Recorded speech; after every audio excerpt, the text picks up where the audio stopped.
Washington. The House voted Wednesday evening to hold Attorney General William P. Barr and Commerce Secretary Wilbur Ross in criminal contempt of Congress for their refusal to turn over key documents related to the Trump administration's attempt to add a citizenship question to the 2020 census. The citations for two cabinet officials, approved 230 to 198, will breathe new life into a dispute that has touched all three branches of government over why Trump administration officials pushed to ask census respondents if they were American citizens and what that question's impact would be.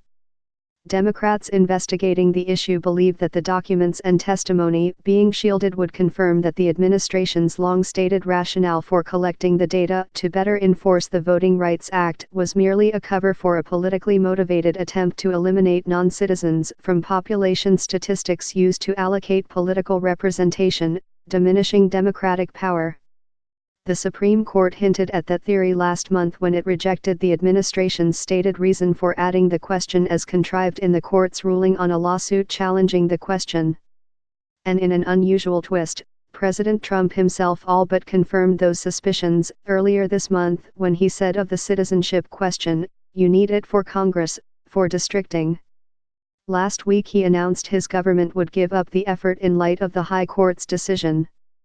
Democrats said Wednesday that their investigation would continue regardless, in an effort to vindicate Congress's oversight authority and potentially neuter future attempts to discourage participation by non-citizens in the census. It is bigger than the census. It is about protecting the integrity of the Congress of the United States of America, Representative Elijah E. Cummings of Maryland, the Oversight Committee chairman, said as he whipped up support on the House floor. We need to understand how and why the Trump administration tried to add a question based on pretext so that we can consider reforms to ensure that this never happens again. To that end, Wednesday's contempt vote formally authorized the committee to take Mr. Barr and Mr. Ross to federal court to seek judicial enforcement of subpoenas for the material in question. A lawsuit is expected in the coming weeks, and the administration has maintained it is on firm legal footing in its position. It also leveled a stinging personal rebuke to Mr. Barr and Mr. Ross by formally referring them to the Justice Department for criminal prosecution. There is no real risk the department will pursue the case. Mr. Barr is the head of the Justice Department, but only once before has Congress held in contempt a sitting member of a presidential cabinet, Eric H. Holder Jr., President Barack Obama's first Attorney General. The Justice and Commerce Departments maintain that in this case they have sought to fully cooperate within legal bounds with the Oversight Committee's requests.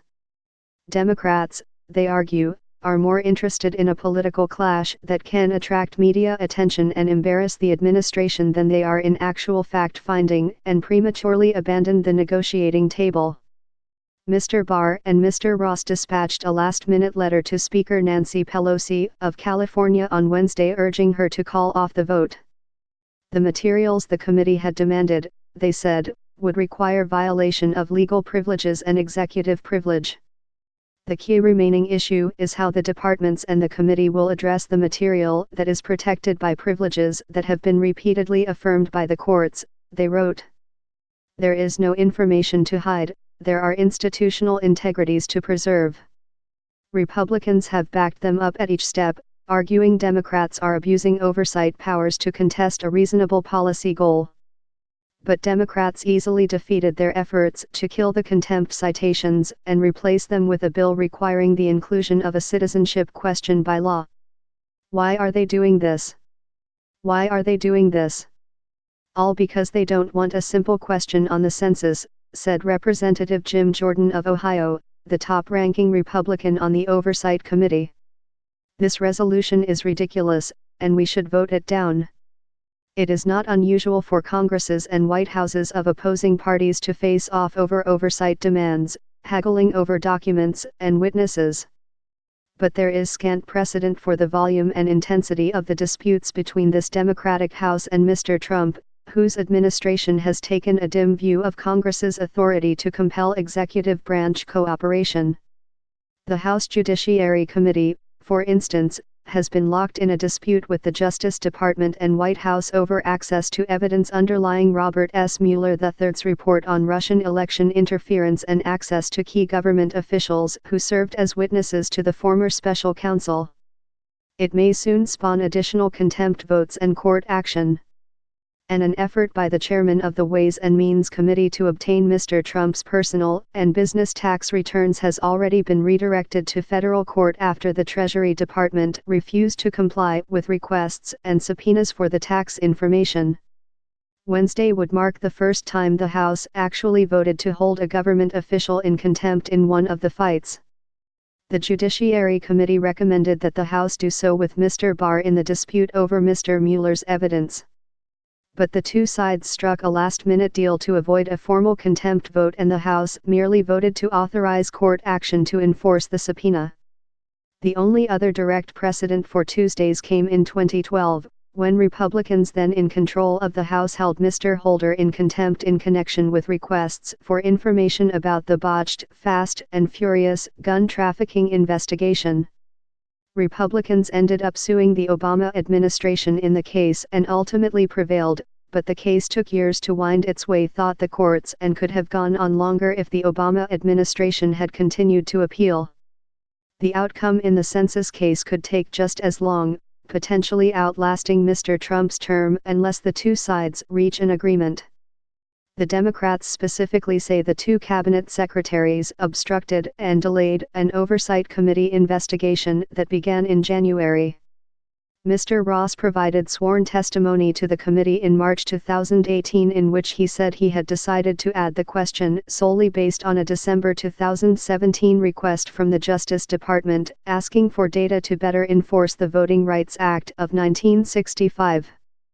But documents revealed in court and evidence collected by the committee in interviews and document requests indicated that the decision may have been more complicated.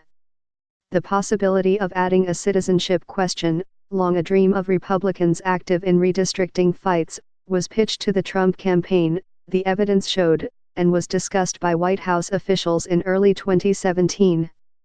Mr. Ross himself sought to add a citizenship question before the Justice Department request and personally sought out its assistance in September 2017. When Mr. Cummings issued subpoenas for documents related to departmental decision-making, neither the Justice Department nor the Commerce Department fully complied, he said, producing records that were heavily blacked out or already public. The United States used to include a citizenship question on all census forms, but since 1950, it has appeared only on a longer, more detailed questionnaire sent at random to a small number of households and not on the forms that most residents receive. The debate over the citizenship question is not an academic one. Government experts have estimated that asking respondents their citizenship status would scare many immigrants away from responding to the census, which counts all people living in the United States, not just citizens. It could ultimately result in an undercount of about 6.5 million people, they say. States rely on raw population data, rather than eligible voters, to draw House districts and access federal social welfare programs. Democrats were fearful that a significant undercount could reduce their representation and affect how hundreds of billions of dollars in federal spending were distributed.